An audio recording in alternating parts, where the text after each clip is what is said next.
Gente linda, bienvenidos un día más al canal y a este especial en donde luego de revisar historias y personajes quiero revisar puntos altos y bajos que no tienen que ver con historias o personajes específicos sino con conceptos generales de Transformers.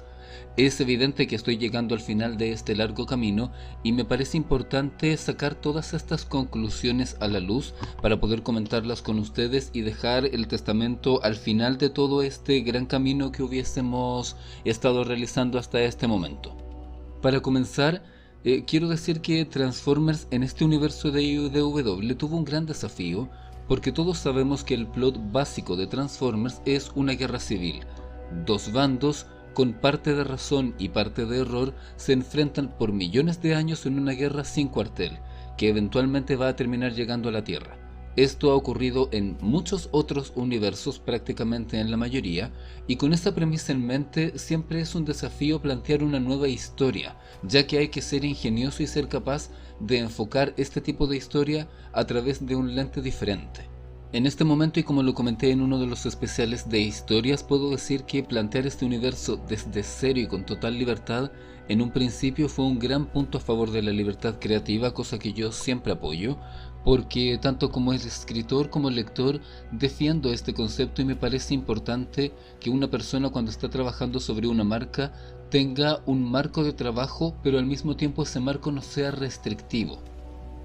Eso es un punto que puedo destacar de una forma grande y que a lo largo de todas estas reseñas he mencionado en una serie de ocasiones. Sin embargo, esta libertad creativa tiene un costo y es tener a fans que no son capaces de entenderlo de esa manera. Y a lo largo de los años, por desgracia, tuvimos a un número de fans que tengo la percepción de no ser un gran grupo a nivel de número, pero sí es muy vocal y por desgracia es muy nocivo. Personas que a lo largo de años se expresaron en contra de los personajes femeninos, de los personajes que tuvieran relaciones románticas entre ellos, de que tuvieran una determinada apariencia u otra, o incluso dentro de elementos muy concretos de la trama. A nivel personal, yo soy de antes de la época de la primera generación, pero en términos generales vendría a encajar dentro de esa generación humana. A nivel personal, no estoy casado con ninguna ficción y me molesta mucho que exista este grupo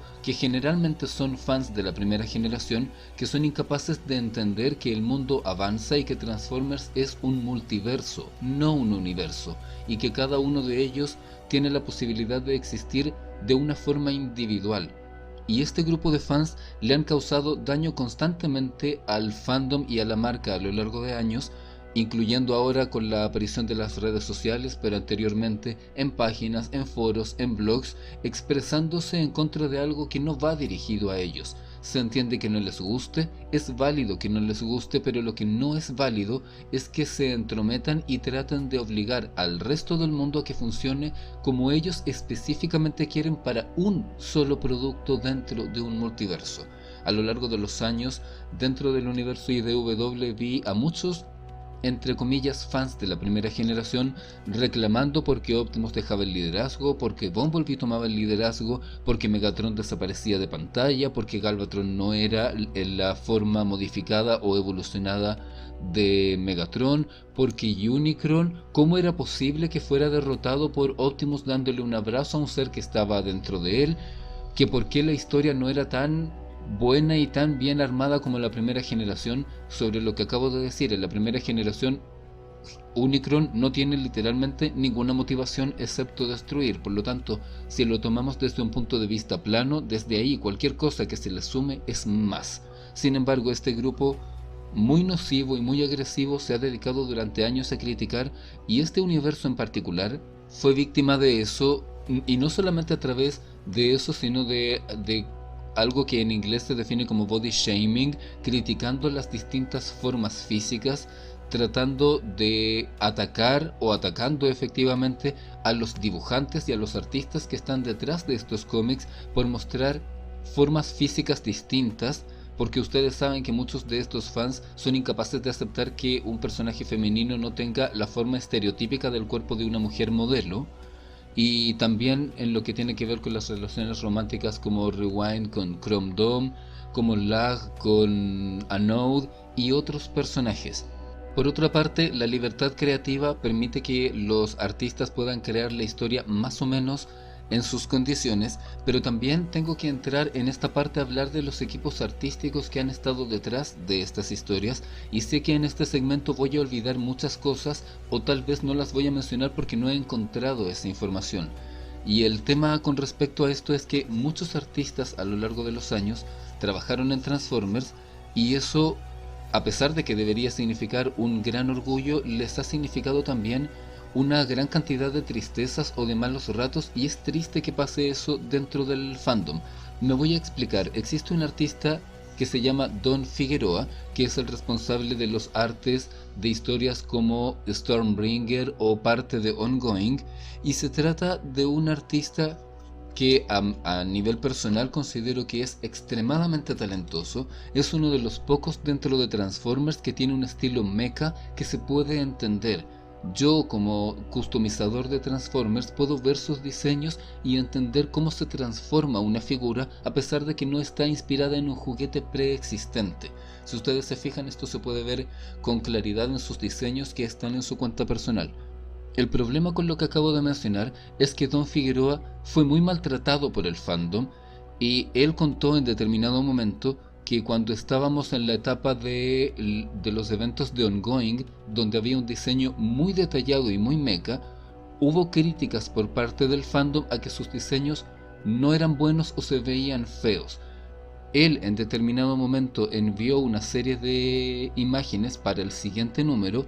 con una segunda apariencia en donde se veían más cartoon style. Y sin embargo, la compañía, teniendo esas dos opciones, eligió dejar la opción que estaba anteriormente en vez de darle en el gusto a los fans, pero nunca lo hizo público en ese momento. Por lo tanto, quien se llevó las críticas en esos años fue él, a diferencia de lo que tendría que haber sido, que es que la gente supiera que la compañía eligió seleccionar un tipo de diseño en lugar de otro. Don Figueroa también se vio perjudicado al ser parte de este equipo creativo cuando Hasbro diseñó figuras basadas en sus conceptos que aparecieron en cómics, pero nunca le dieron crédito, y si no le dan crédito, eso no solamente influye desde el punto de vista de lo que va a recibir a través de nombre, sino que tampoco la empresa consideró darle ningún porcentaje de ganancias, ni siquiera le enviaron una figura. Uno podría decir que tal vez enviarle a un dibujante una figura de su diseño no representa realmente una gran ganancia a lo que significaría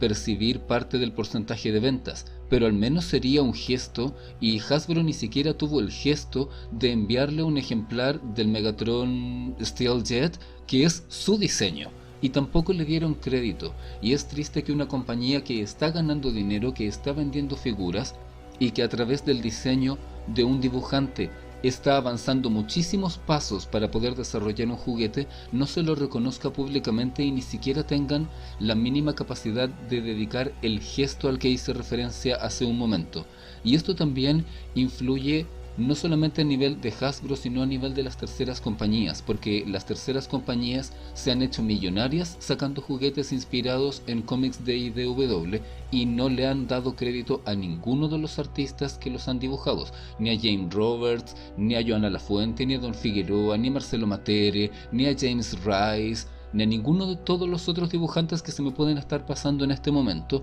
muchos de los cuales vieron en redes sociales y en internet que sus diseños prácticamente fueron replicados cuadro por cuadro, centímetro por centímetro por juguetes de terceras compañías, y eso no provocó ningún beneficio para ellos, ni siquiera les dieron el crédito del nombre. Y quiero hacer en esta parte también un inciso para hablar del fandom de Transformers, porque mucho fandom de los que son seguidores de estas terceras compañías tienen la costumbre de levantar mucho la cabeza y decir que las terceras compañías hacen el trabajo que Hasbro, comillas, no es capaz de hacer, y que pueden hacer las cosas mejor de las que la hace Hasbro. Pero la tercera compañía no solo no le reconoce el trabajo a estos artistas, ni de nombre, ni enviándoles una figura de representación y muchísimo menos dejándoles un porcentaje de ganancia, sino que además las terceras compañías se están robando los diseños, porque al menos podemos decir que en el caso de Hasbro, el dibujante recibió una paga por diseñar esa figura. Quizás no le hicieron el reconocimiento posterior, pero por lo menos esa persona estaba trabajando, mientras que las terceras compañías literalmente se están robando todo, y hay muchos fans que las justifican. Esta libertad creativa de la que estaba hablando hace un momento también influye en cuando ésta desaparece o los artistas se tienen que ver obligados a retrabajar o cambiar cosas sobre la marcha por presión de la compañía o por algún evento genérico que pueda ocurrir alrededor, y a medida que fueron pasando los años estos elementos han ido saliendo a la luz. Como dije antes, no los conozco todos, así que no puedo mencionarlos uno a uno, pero si ustedes recuerdan, anteriormente en los especiales de historias mencioné que los eventos que tienen que ver con los crossovers, con Titans, con Combiner Wars, etc., esos eventos en particular fueron impuestos por la compañía, lo que hizo que los equipos que estaban trabajando en las historias y por consecuencia los equipos artísticos encargados de dibujo, de letras, de tintas, etc.,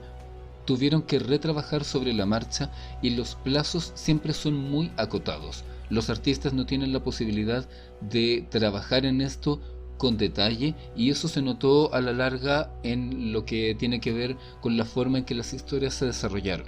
Con respecto a esto, también la libertad de enfoque, así como ciertos conceptos de diseño y estilos artísticos también influyen en la percepción del público. Y dos ejemplos muy buenos de esto son la existencia de Megatron Origin y la trilogía AC, porque Megatron Origin es por muchos considerado una gran historia de origen y una gran historia de inicio, pero también dentro de esa misma historia hay muchos fans que se han quejado de decisiones artísticas como el aspecto sin casco de Megatron o el hecho de poner la meta broma de los Gobots muriendo en batalla como suelen aparecer el personaje de Psykill. Mientras que por otra parte, una historia como la trilogía Primacy, Autocracy, Monstrosity tiene un estilo que en lo particular me encanta, pero al mismo tiempo genera una división entre los fans porque se aleja de lo que están acostumbrados a ver y de lo que han visto en otro tipo de historias, y hace que se convierta en una historia de nicho que puede ser divisiva y también puede causar que ciertos fans no se acerquen a conocerla al ver que no tiene una continuidad dentro de la historia, y esta división es algo que las compañías por desgracia tienen demasiado en vista y en vez de diversificar su trabajo tienden a aunarlo, y estoy de la idea de que eso en realidad no ayuda. Siguiendo con puntos altos y bajos, la existencia de los spotlights cronológicamente al principio es interesante para poder conocer un poco más de los personajes, pero en contra tiene el hecho de presentar algunos que luego no volvimos a saber nada de ellos o no tuvieron ninguna profundidad, y también el que los spotlights hayan dejado de ser una marca dentro de la compañía causó un perjuicio a la larga porque nos hizo tener con el paso del tiempo a otros personajes secundarios de los cuales nos habría gustado tener un spotlight, pero se trataba de una época en que esto ya no se estaba haciendo. Todo lo que tiene que ver con la trilogía Asian, All Hail Megatron, The Last Stand of the Wreckers, Ongoing y The Transformers es un ejemplo de cómo reconvertir algo que ya existe a un formato que sea posible de entender por nuevas audiencias, y que es algo que Transformers siempre está tratando de hacer. Cuando tienes una marca que se expande en el tiempo, en muchas ocasiones ocurre que los fans nuevos se pueden sentir interesados, pero al mismo tiempo tienen este temor de decir voy a tener que leer 7 años en el pasado para poder entender esta serie que está lanzándose ahora mismo. Sin embargo, en estas historias en particular se presentaron estos conflictos que podían entenderse de forma independiente. Tienen sus puntos buenos y malos, es cierto, pero la trilogía Asian, All Hail Megatron, The Last Stand of the Wreckers, Ongoing, The Transformers son historias que tú puedes tomar desde su inicio y leerlas de forma independiente, y si te gustan los personajes, te llamó la atención el conflicto bélico o las referencias que hacen a otras historias dentro de estas historias, te puede inducir a querer conocerlas sin necesidad de que sea obligatorio. Es un punto arriesgado porque al mismo tiempo podrías quedarte solo con ellas, pero en mi opinión permite expandir, que era lo que estaba comentando un momento antes. Como lo he dicho antes en los especiales ya sea de historias o de personajes, tengo un enorme cariño por las maxi historias Robots in Disguise y More Than Meets the Eye, y por las que serían sus secuelas espirituales Optimus Prime, Teal R1 y Lost Light. Sin embargo, entiendo que a nivel de público esto fue divisivo, como lo había comentado anteriormente, porque hay muchas personas que son fans específicamente de ciertos personajes o de ciertos conceptos dentro de estas historias, más allá de serlo de todo el universo que se ha presentado en IDW. Sin embargo, nuevamente, como decía antes, existe la posibilidad de expandir,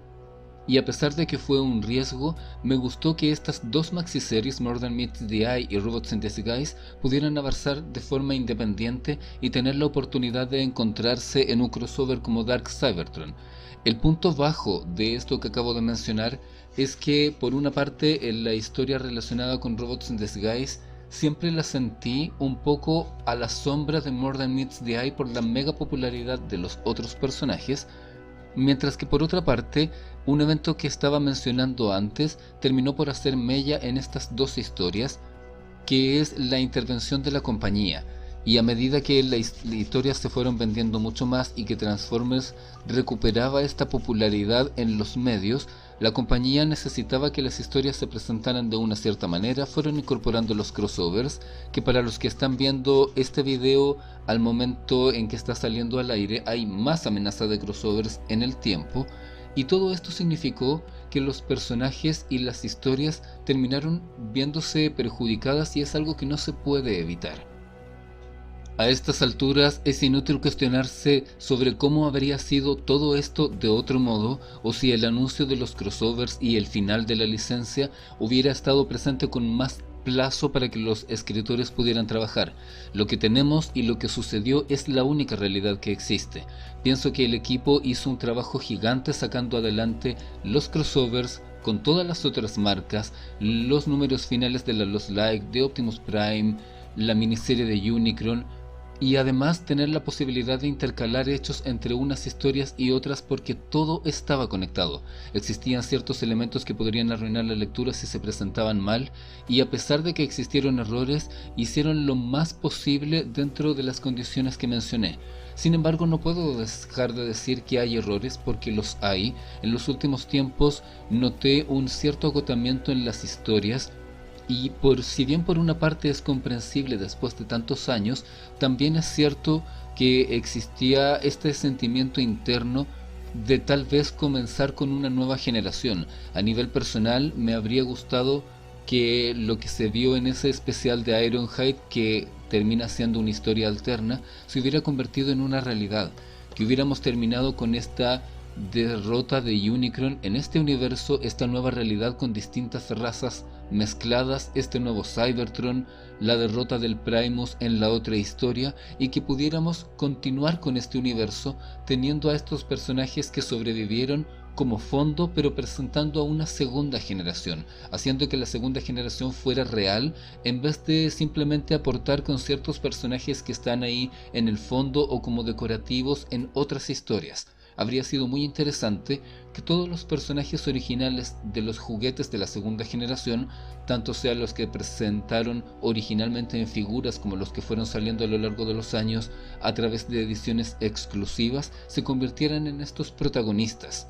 En general, en las ficciones soy un poco detractor de las nuevas generaciones cuando se presentan como un sustituto de los originales. Sin embargo, en este caso en particular me refería a la posibilidad de tener a estos nuevos personajes presentándose con los otros luego de una gran historia. No vendrían para reemplazar, sino para continuar con el legado, y por supuesto presentando nuevos conflictos con nuevos villanos y la posibilidad de abrir un universo nuevo. Y sin embargo nos topamos en este punto con que la licencia se cerró y pasaron un par de años hasta que las cosas volvieron a tomar un nuevo camino. Por otro lado, el hecho de que Unicron sea una consecuencia de los propios actos cibertronianos en el pasado es un mensaje antibelicista que consigue encajar bien, a pesar de que esta sea una historia basada en un universo de guerra. No nos podemos engañar, si no existiese la guerra no existiría el universo de Transformers ni ninguna historia para contar. Por otra parte, la presencia de un universo paralelo en donde ganó un grupo eliminado en este, habla de la fuerza de las acciones de una raza con semejante capacidad técnica, siendo a la vez una posibilidad de ver que la esperanza en un futuro mejor no está en un nombre o en un símbolo, sino en las ideas y en la forma en que las llevamos adelante. Y como estaba hablando anteriormente, dentro de estos puntos altos y bajos, la destrucción de los planetas, tanto de Cybertron como lo que corresponde a las colonias, es algo que en gran parte no me gustó y que siento que nunca tuvo el impacto necesario, aunque al mismo tiempo, como estaba mencionando antes,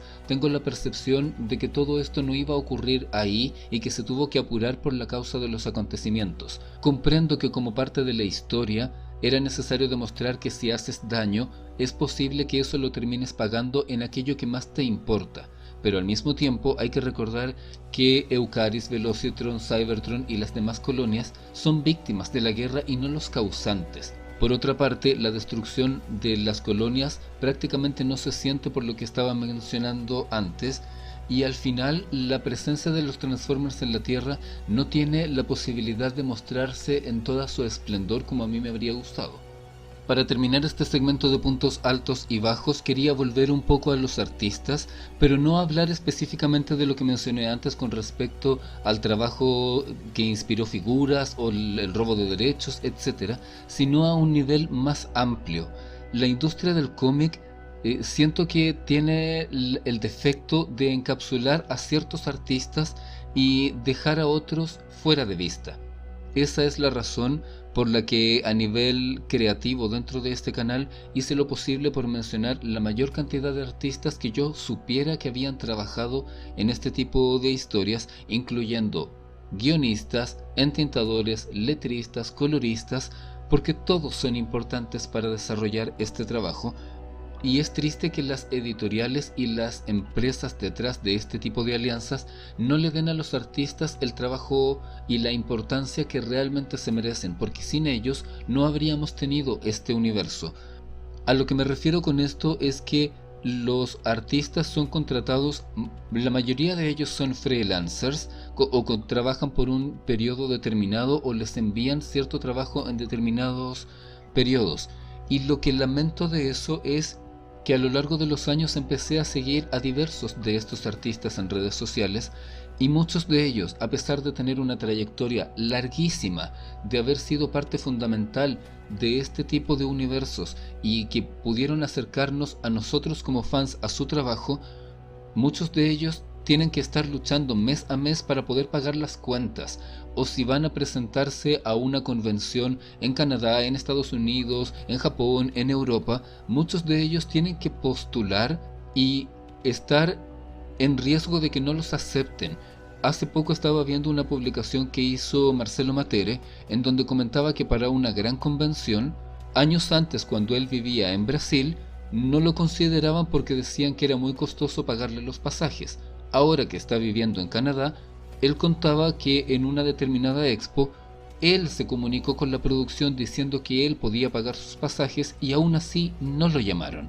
Y él es un artista que tiene más de 20 años de historia en Transformers, en donde tú puedes ver parte de su trabajo en los box art de juguetes que están saliendo actualmente a la venta. Es decir, él sigue enlazado a la marca, su trabajo es valorado al nivel que sus artes aparecen en las cajas de los productos que están en estanterías en este momento, y aún así una convención puede tirarlo hacia un costado y no presentarlo, incluso cuando él está ofreciendo pagarse sus propios pasajes. Esa forma de demeritar el trabajo de los artistas, de dejarlos en un lugar donde solo recurres a ellos para pagarles quizás lo menos posible o no lo suficiente para que hagan cierto trabajo, es algo con lo que no estoy de acuerdo a nivel editorial y con que tampoco estoy de acuerdo a nivel de compañía. Yo sé que en este caso Hasbro lo que hace es licenciar para que la compañía, que en este caso es IDW, contrate a estos artistas, pero me parece que es muy pobre a nivel de corporación desentenderse del tema y de cierta manera encogerse de hombros y decir: es que nosotros no les pagamos poco, quien les paga poco es la editorial. Pero en realidad la compañía podría hacer algo al respecto, podría establecer un trato en donde los artistas recibieran la valoración que se merecen, porque a lo largo de los años, y sobre todo específicamente con Robots in Disguise y More Than Meets the Eye, Hasbro tuvo muchas ventas que subieron gracias a la aparición de figuras que se veían como en los cómics, y esa retroalimentación, la empresa está ganando beneficios de ella, pero los artistas no. Quedan solamente 2 especiales en esta larga ruta del universo de IDW de Transformers. En el siguiente voy a estar haciendo conclusiones generales sobre la presentación del trabajo que he hecho en este canal, no tanto sobre el universo porque ya he hecho muchísimas conclusiones, sino que voy a estar hablando de mi trabajo en este canal y cómo es que lo desarrollé a lo largo de los años, y por supuesto que el último va a ser la despedida. Nos encontramos muy pronto en esos videos.